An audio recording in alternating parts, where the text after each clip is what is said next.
Suspendido ngayong araw ang in-person classes mula grades 1 hanggang 12 sa Batangas City. Sinamantala naman ito ng mga guro na abala na sa paghahanda sa moving up at ceremony at graduation rites. Alamin yan sa report ni Paul Hernandez.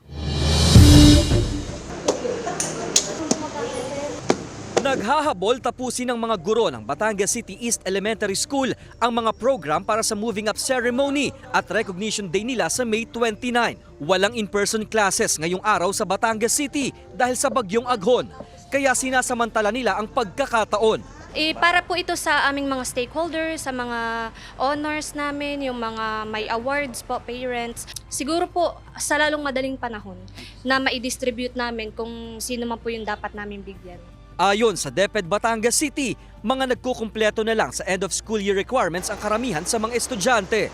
Online muna, modular, na lagi namang ang teachers natin as per instruction, dapat laging available yung modules anytime na magkaroon ng suspension ng face-to-face classes.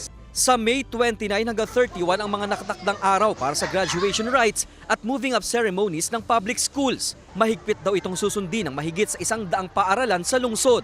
Karamihan, isasagawa ang graduation sa multipurpose hall at gym ng mga paaralan. Kung maliit naman yung venue, pwede naman lumabas, provided na walang gastos yung parents. Pwede naman gamitin yung ating pong available gymnasium ng barangay.